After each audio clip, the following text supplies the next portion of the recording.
Bom, eu passo a palavra agora ao Vicente Trevas. Obrigado. Primeiro eu queria fazer um duplo agradecimento, né? Agradecimento pelo convite, né? Mas sobretudo agradecimento pela conversa que estamos tendo aqui, né?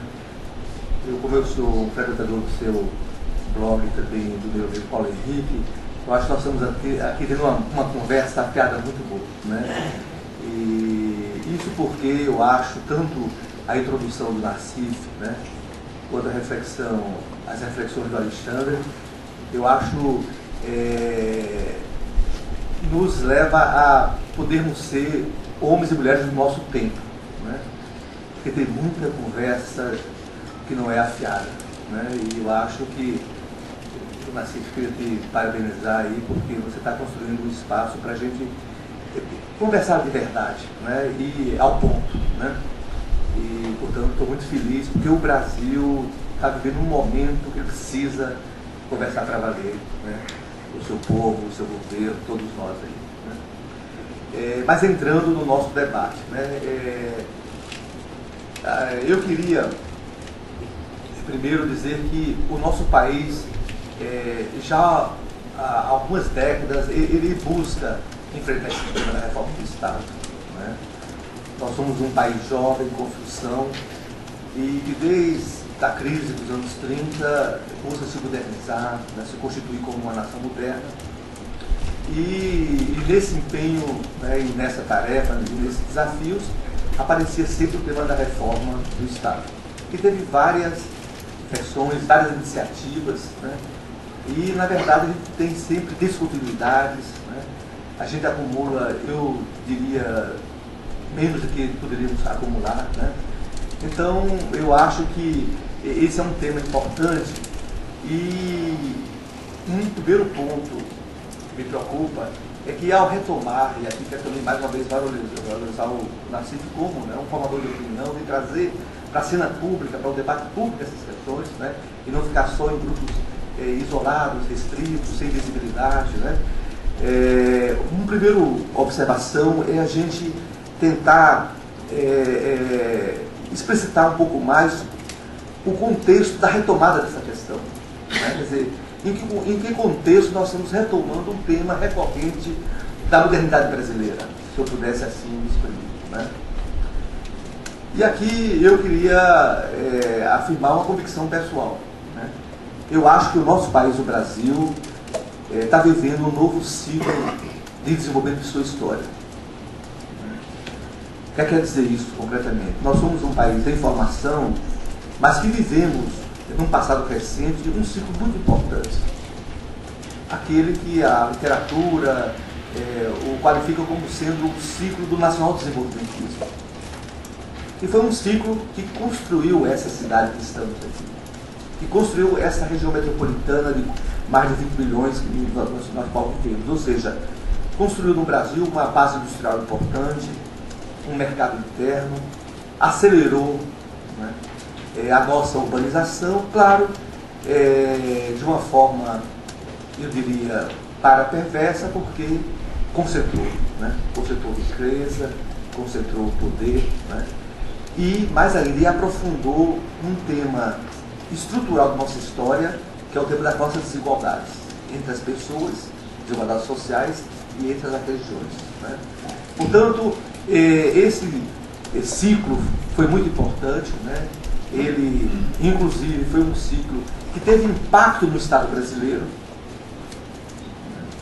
Ele tentou construir novas categorias institucionais, uma das quais, né, foi uma figura importante, por as autarquias, que foram depois muito envelhecidas, principalmente pelos sistemas de controle, que depois eu vou comentar, né? E construiu grandes personagens do Estado brasileiro, né? Um BNDE, na época, não tinha ainda o S, uma Petrobras, uma experiência importante para a SUDEM, que depois foi desconstituída, né? Foi a promessa de levar modernidade, racionalidade, Estado para uma região que estava sob um domínio oligárquico perverso, né?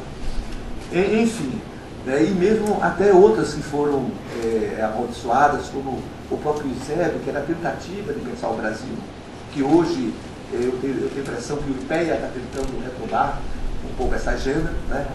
Mas é muito importante termos ideia de que esse país é um país de uma grande busca, né, de construir um projeto nacional de desenvolvimento. E nós estamos retomando, né, numa nova modalidade, num novo ciclo, que aqui eu não quero me arriscar muito, mas até diria que é um ciclo que eu poderia chamar do social-desenvolvimentismo ou desenvolvimentismo social-democrático, né? Mas aí é uma conversa para a gente ter em outras ocasiões, né?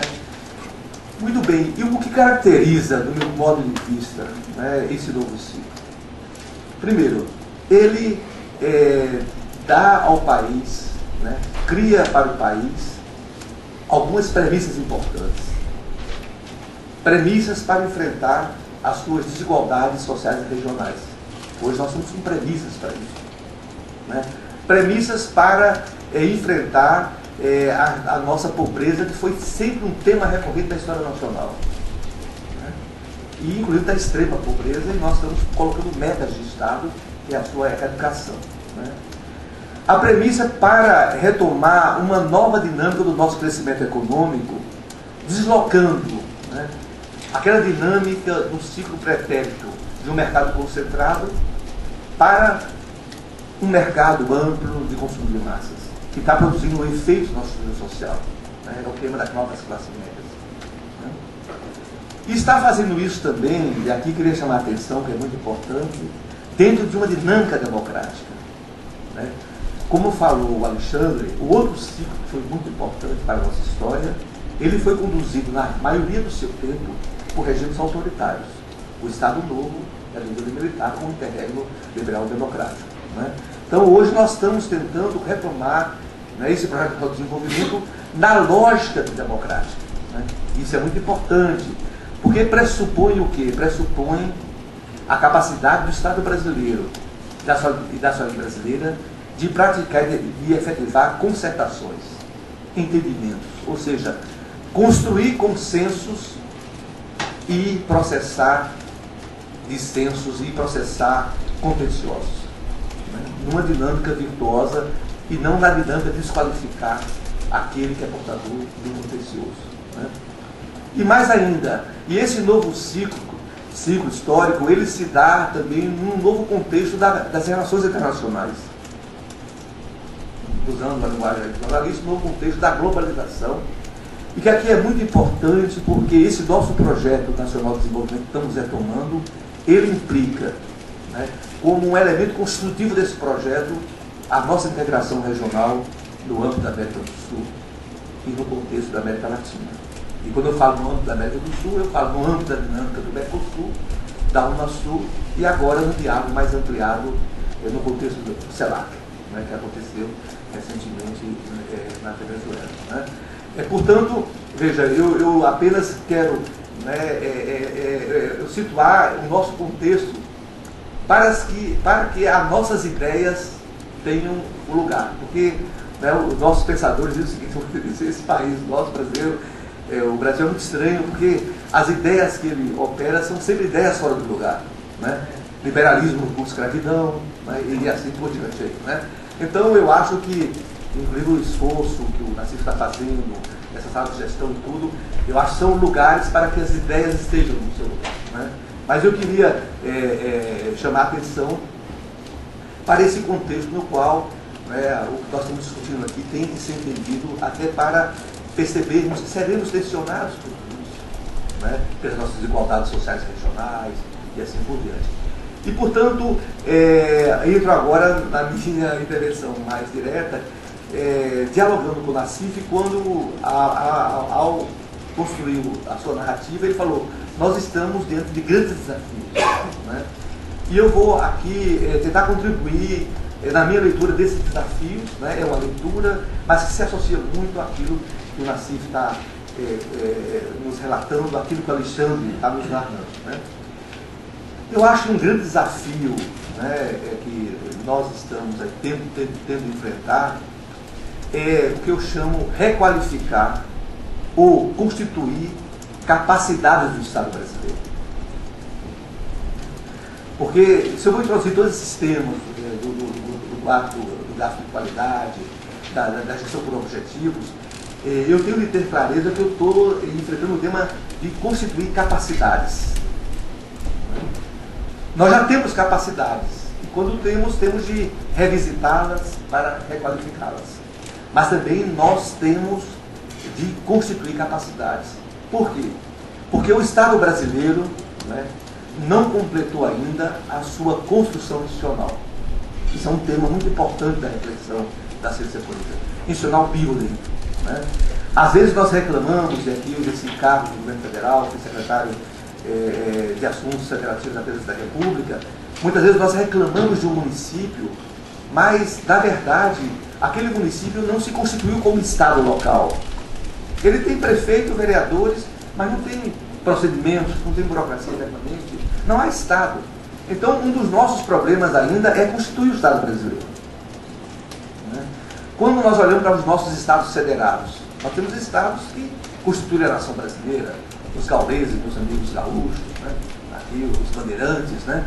Mas quando eu olho para Roraima, né? Quando eu olho para o Amapá e tudo, são territórios em transição. Não tem ainda nem classe dirigente constituída, né? Não tem burocracia e assim por diante. Mas, frente ao livrinho, né? São todos iguais. Né? Então, eu chamo a atenção porque uma das nossas dificuldades é, a necessidade de requalificar como nós procedemos. Mas a outra também é constituir procedimentos para, né, exercer as nossas funções, as nossas responsabilidades. Né? E aqui, veja, nestas minhas considerações, chamar a atenção para dois fatos. Primeiro, que esse Estado brasileiro é um Estado federal. O que quer dizer isso? Que é um Estado, diferentemente da maioria dos Estados contemporâneos, que são Estados unitários, que se organiza através de esferas autônomas de governo.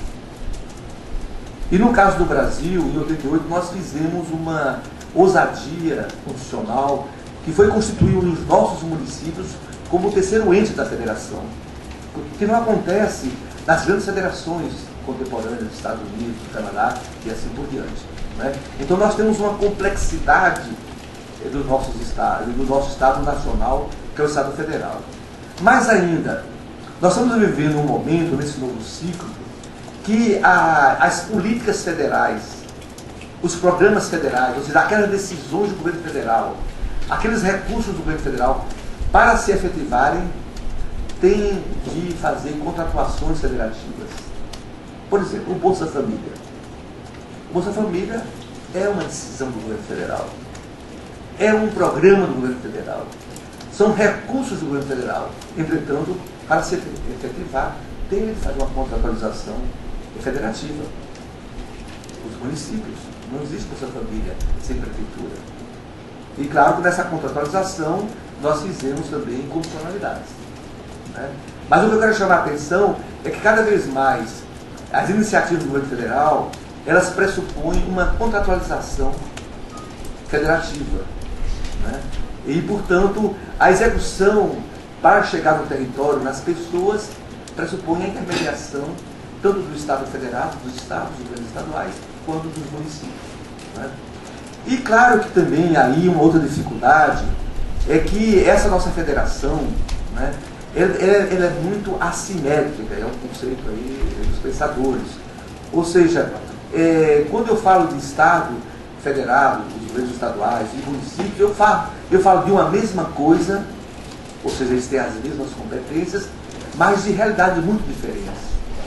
Qualquer indicador que possamos utilizar vai demonstrar essa assimetria. Se eu pego o indicador mais tranquilo, mais compreensível de todos nós, quantas pessoas moram nos municípios? Eu tenho uma disparidade, uma assimetria profunda. Eu tenho um município, o nosso, nós estamos nele, que tem mais 11 milhões de habitantes, e nesse mesmo estado de São Paulo eu tenho o menor município do Brasil, que não chega a ter 900 habitantes, que é Morado. Né? Mas face ao livrinho, todos nós somos a mesma coisa. Né? Então nós temos simetrias formais e assimetrias existenciais. Isso tensiona na hora de arregaçar as mangas. Né? Mas eu apenas quis fazer esse comentário para aí introduzir, enfim, o que eu chamo de quais são as capacidades que nós temos de requalificar ou de constituir. Né? Eu acho e não vou dar aqui hierarquia, mas estou convencido, sem elas, todos os nossos esforços vão ser esforços de pouca potência. Né? Primeiro, nós temos de ou requalificar ou constituir a capacidade de regulação do Estado brasileiro. Olha, eu sobrevoei várias vezes o Complexo de Alemão. Né? E a pergunta é a seguinte: por que deixaram acontecer isso? Então, ou seja, eu falo do Complexo de Alemão, que é o Rio de Janeiro, então não brinco com ninguém, mas vamos sobrevoar a de São Paulo. Né? Ontem eu peguei o voo de Brasília, mudou de rota, estava um dia no Rio, foi até quase Santos, voltou, e é um loucura. Né? A gente olha, e essa cidade, claro, expressa desigualdade, pobreza, mas também expressa incapacidade de regulação, fiscalização. E a fiscalização não é só multar, é induzir padrões. Né? Eu tenho um código de obras, eu tenho um também dessa mudança. Uma outra capacidade muito importante que nós temos de requalificar ou constituir é a gestão dos serviços públicos. Quer dizer, e aqui um comentário importante.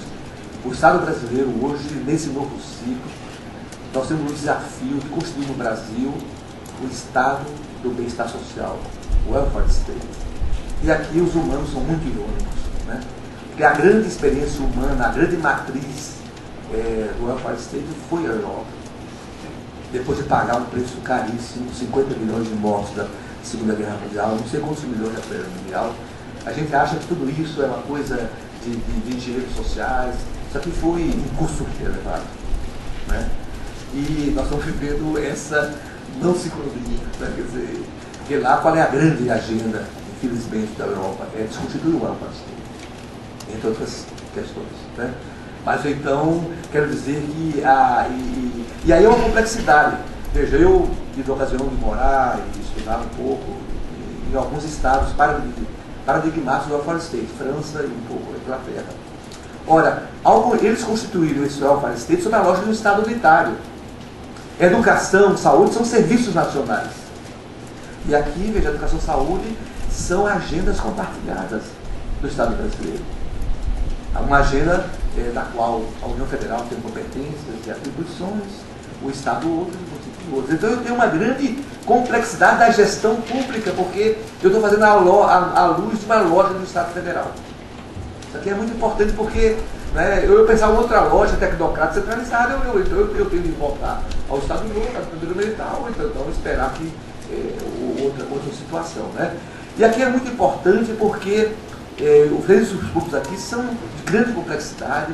Né? A lógica do welfare state é a lógica de universalizá-los. Hoje, antes, veja, no ciclo pretérito, eu tinha acesso a algumas garantias sociais pela minha relação de trabalho. O Pacto de 88 superou essa condição, é a minha condição de cidadão que me dá acesso ao SUS. Né? Então é uma grande complexidade que nós estamos vivendo. Um outro elemento importante é requalificar ou constituir a capacidade de gestão de programas estratégicos. Né? E aqui eu vivi uma experiência importante, né? Que foi o Pronas, eu trabalhava com o ministro à época, o governador está surgindo e tudo. O que é que eu observei, mas o Pacto também, é que na definição de novo programa estratégico, na equação da construção do programa, eu não incorporo a variável gestão. Eu vou pensar a gestão na hora de executar o programa. Ele não é constitutivo da própria formulação do programa. E eu tive um embate muito forte com a nossa equipe lá no Tato Genro, porque eu dizia o seguinte: ou nós colocamos, né, no Pronas, era o nome desse programa, Programa Nacional de Segurança e Cidadania, qual era a novidade? Na medida que eu reconceituava a questão da segurança, dizendo que para enfrentar em termos de segurança, eu teria de combinar dois movimentos: o da contenção da criminalidade, a questão da sua repressão e da sua prevenção. Quando eu introduzia o conceito da prevenção, eu tinha de convocar, evidentemente, os municípios. Né? Como é uma prevenção sem municípios? Né? E aí foi onde eu insisti muito de que o Pronas, na sua contratualização, deveria prever um gabinete de gestão integrada como um elemento constitutivo do programa. O PAC foi fazer isso a posteriori. Né? Então, isso aqui eu quero dizer que é muito importante, né, incorporar essa capacidade de gestão dos programas estratégicos. E o mesmo vale para os investimentos estratégicos. Por exemplo, eu sou daqueles que acham que os investimentos públicos do governo federal, eles estão desbloqueando o tema das regiões metropolitanas, mas eles não estão pressionando a condicionalidade de governança. Né? E aqui eu acho que é um tema importante. Uma outra capacidade que eu acho fundamental a gente ter de reconstruir é a capacidade de planejar estrategicamente. Né? Ou a gente reintroduz não só a capacidade geral de planejar ações, programas, mas de planejar estrategicamente. Porque, veja, o Brasil criou condições, né, de tomar decisões de médio e longo prazo. Olha, eu sou uma geração que estava interditada, ou porque politicamente, 20 anos de ditadura, ou porque, né, as inflações, o não crescimento, e eu vejo a diferença entre eu e meu filho. Eu tomar decisões de médio e longo prazo. Eu sempre vivi o aqui e o agora. Né? E a sociedade brasileira está com essa premissa de pensar estrategicamente. E para ir embora, porque meu tempo já está esgotando, né? Mais dois rápidos comentários, né? Que eu acho importante. Além de requalificar e constituir capacidades, eu acho também que nós temos de explicitar o ciclo da gestão pública. Né? Porque eu estou sentindo curto-circuitos do ar. Né? Porque o que eu falo do ciclo da gestão pública? A gestão pública tem um ciclo. Né? O planejamento, a execução, a avaliação, o controle e assim por diante. Né? E eu estou sentindo já uma tensão entre os sistemas de controle, né, e a gestão. Eu lido muito com os prefeitos. O Ministério Público quer governar. Ele toma decisões de gestão que não tem nada a ver com a lei orçamentária e assim por diante. Né? E claro que também no tema do controle tem uma dimensão que o Nassif já sinalizou, que não é só uma dinâmica do controle estatal, mas também uma dinâmica do controle da cidadania. Portanto, o ciclo da gestão pública adquire uma grande complexidade. Né? E se nós não tivermos mecanismos estabilizadores, é uma tensão permanente. Ou pelas interdições, porque o controle estatal está levando a uma esquizofrenia da lógica dos meios e dos fins. Então, às vezes, eu sinto que os controles não têm nenhum compromisso com os fins, com o resultado. Né? Se você gasta nos conformes, eu não pergunto se os conformes levou aos objetivos. Então, isso aqui é um eu dividido, né? Que é a ideia da esquizofrenia. Né? Sistema corruptocêntrico.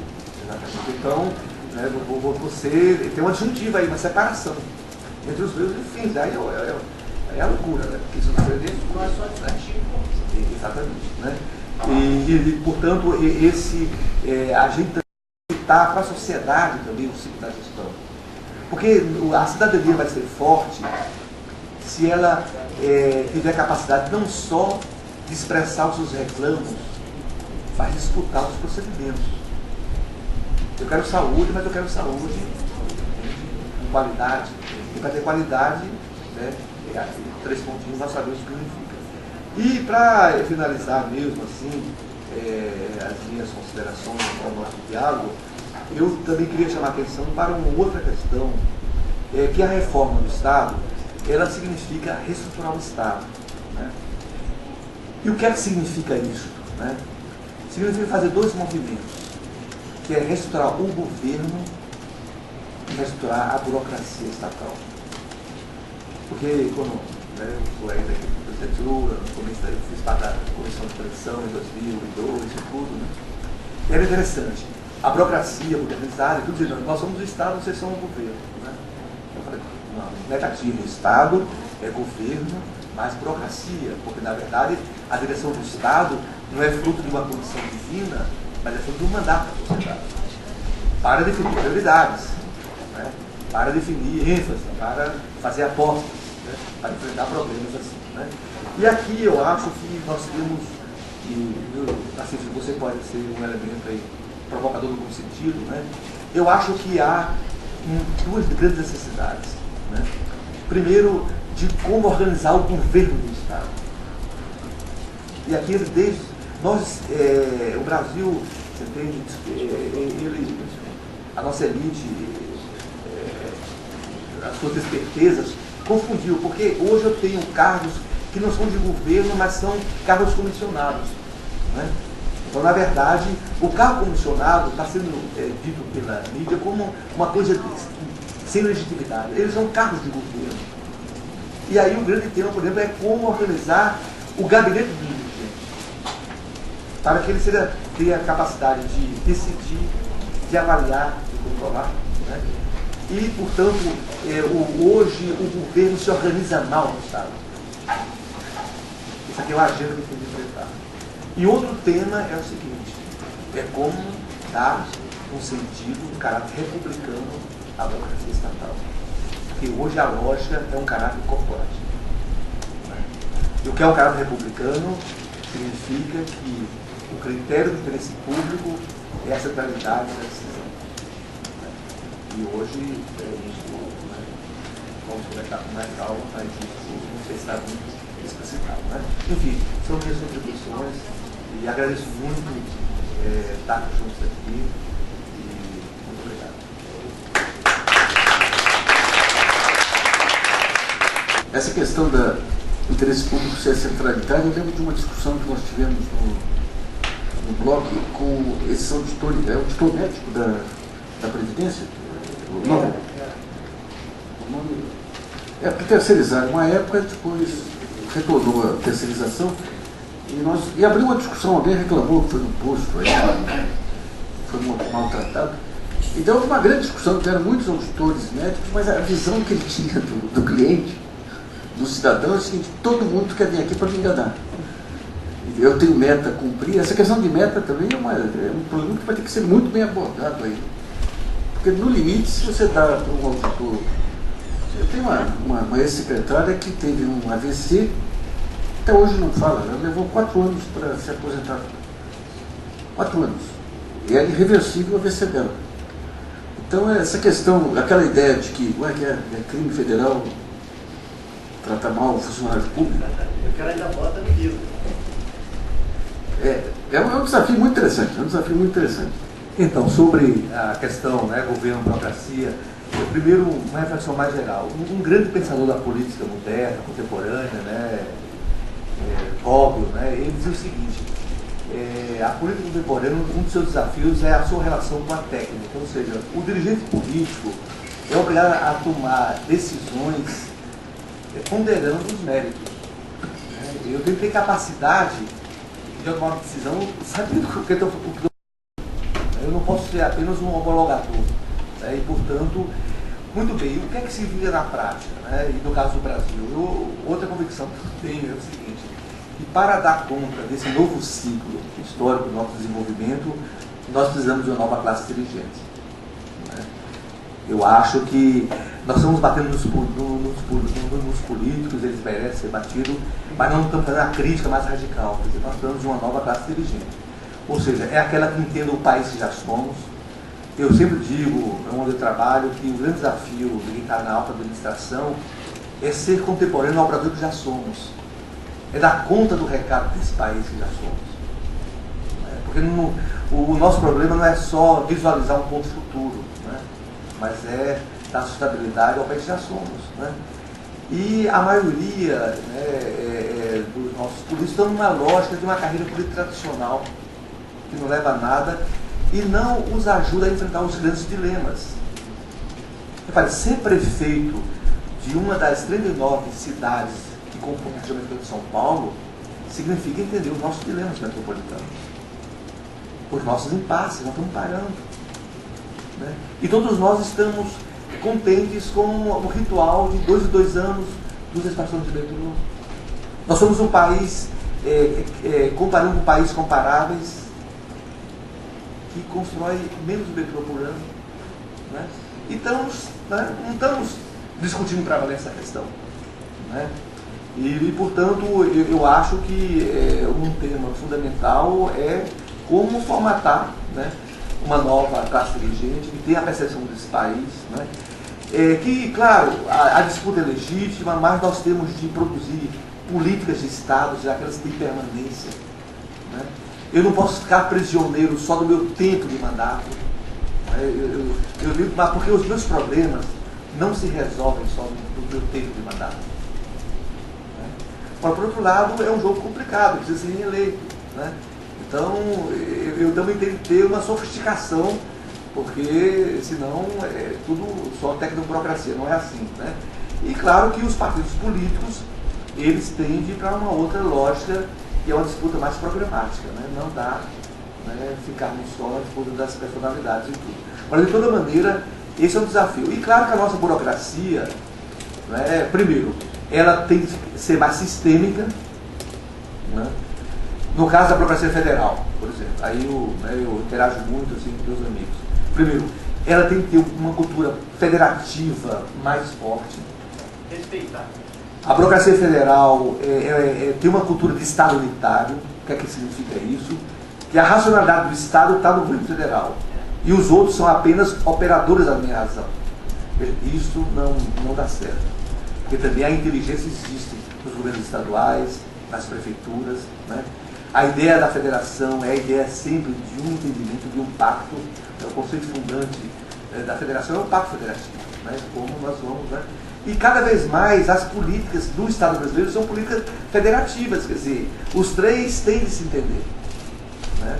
Por exemplo, nós estamos vivendo o agravamento dos problemas das regiões metropolitanas e continuamos a assistir à fragmentação do Estado brasileiro.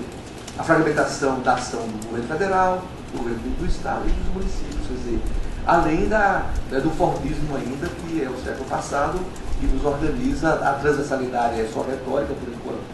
Na hora da verdade é minha caixinha, né? E eu trabalho numa burocracia muito poderosa e sei que estou falando do dia a dia. Né? Mas, de toda maneira, eu quero dizer o seguinte, que nós temos de avançar. Né? Eu sou muito otimista, eu acompanho, tem uma nova geração que está no silêncio, e mais aí nós temos de trazer essas grandes agendas, porque senão, veja, eu acho que a indignação do povo brasileiro contra a corrupção é uma energia importante. Mas eu tenho que transformar o meu mal-estar em problema. Eu tive um grande intelectual que me informou muito, um sociólogo americano, né? Que dizia o seguinte: olha, se eu não transformar o meu mal-estar em problema, eu não tenho perspectiva disso tudo. Né? E é um país de muito mal-estar. É um mal-estar que eu me expresso no cacareco, é um mal-estar que eu me expresso na vassoura. Né? E eu vou tendo a mudança de onde eu localizo o meu mal-estar e nunca transformo. Né? E, portanto, por exemplo, quando o senhor anima um site, né? Você tenta buscar uma compreensão do fenômeno e depois uma arguição mais qualificada. Né? Ou seja, todos nós temos de nos qualificar para sermos contemporâneos ao que já somos. Né? Deixa eu colocar um pouco também essa questão da mídia, que passa, tudo que foi discutido aqui, passa a ser um elemento central. Quer dizer, quando você tem esse volume de informações que hoje tem, efetivamente, hoje você tem junta comercial, diário oficial, você tem sites aí do governo federal com todo tipo de informação e tudo, em vez de ser um fator de libertação, a informação, como você tem uma concentração de informações na chamada mídia tradicional, a informação disponível é uma arma política selecionada, e que a imprensa ela define a ênfase que ela quer dar. Ela pode transformar aquele negócio da compra da tapioca em um grande escândalo, como foi transformado, pode transformar a viagem lá do jatinho, lá do Lupe, né? Eu sempre coloco como ressalva, independente de todos os vícios do Lupe, né? Ele pode transformar em escândalo e pode esconder, por exemplo, o caso aí como recente aí do enriquecimento da família Serra também. Como pode esconder outros casos aí também, do Palocci, não aprofundar, porque bateria aí em parceiros e tudo. Né? Então, então a gente tem, um período de transição efetivamente, em que, digamos, esse acúmulo de informação passa a ser utilizado seletivamente. A capacidade de criar ou destruir reputação ainda está concentrada.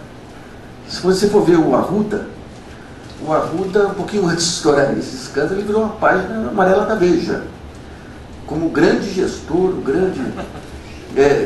simultaneamente, sai do Diário Oficial de Brasília e é capturado por uma blogueira de Brasília, a compra de R$500 mil em assinaturas da Veja pelo governo do Distrito Federal. Então, esse embate, quer dizer, tem que entender o seguinte: as empresas jornalísticas, elas têm uma lógica de empresa. E como lógica de empresa, elas não se mantêm em pé dentro de um modelo competitivo. Porque, digamos, a empresa tradicional, porque elas são intensivas em investimento que nem uma indústria, gráfica e tudo, são intensivas em mão de obra que nem serviço, e tem que ter estrutura de distribuição de varejo. Então, onde que entra, digamos, o poder efetivo? O poder efetivo está no uso da informação. Então, a informação, digamos, todo esse filtro que vem dessa atoada de informação que vem de fora, passa por ela, e daí é que nem você tem um escaninho aqui. Como você não diferencia o que é problema administrativo, do que é corrupção, do que é o pequeno desvio da corrupção pesada, você dá todos os instrumentos para você ter uma prateleira do supermercado aqui. Eu vou escolher quem eu vou pegar agora. Vou pegar o Renan, agora interessa o Renan. Eu pego um monte de coisa do Renan, vou criando um conjunto de denúncias diárias. Isso não existe. A denúncia demora tanto em outros países, porque a denúncia dá trabalho. Para você apurar a grande denúncia, você tem que ir atrás de dados, você tem que checar a informação várias vezes. Né? Aqui não, eu tenho aqui um dado aqui que pode dar toda a casa desse rapaz, Orlando Silva, lá em Campinas, que virou escândalo também. Dentro de uma mesma matéria, que foi repercutida por jornais. Orlando Silva comprou um terreno num condomínio caro em Campinas, pagando menos do que o valor do condomínio. Daí dava o valor do condomínio por metro quadrado e o valor do terreno que ele comprou, que era muito mais barato. Aí você fala, então tem algo por trás. Na sequência, podendo escolher um terreno melhor, ele escolheu o pior terreno que havia lá, que tinha um pesqueiro em frente. Depois você descobriu que o terreno nem pertencia ao condomínio. Daí quando você vê aquilo, aquilo explica o preço. Se o terreno era ruim, é porque o preço era baixo, vice-versa. Mas não, transforma em dois escândalos. O primeiro escândalo é ter comprado um terreno por preço mais baixo. O segundo escândalo é ter comprado um terreno pior, sendo que podia ter comprado um terreno melhor.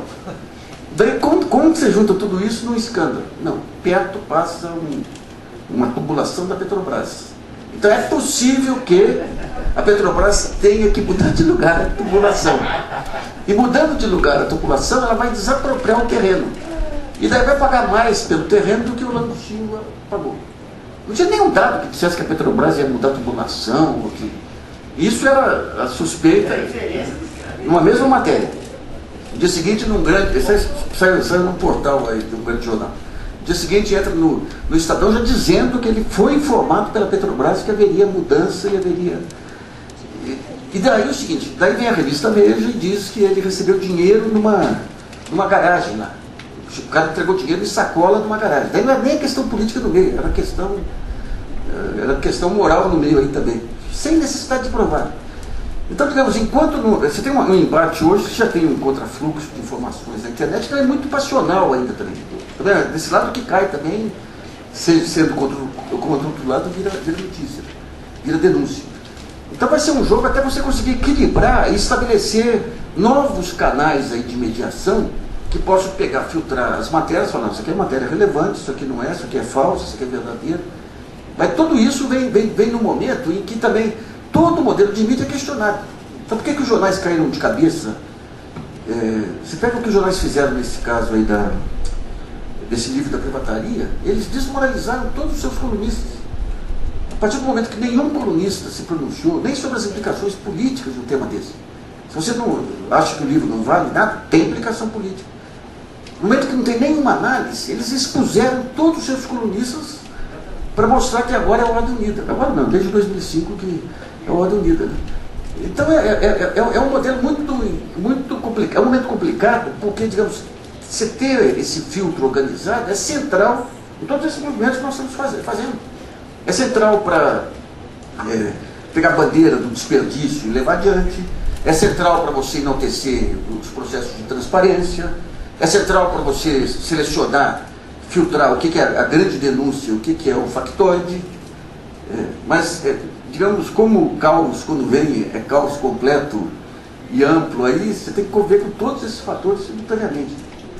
Para quem gosta de grandes emoções, bons tempos. Né? Bom, queria agradecer muito os dois palestrantes, já começamos quente aí, mais esse debate aí de reforma do Estado, vamos partir para a segunda etapa aí.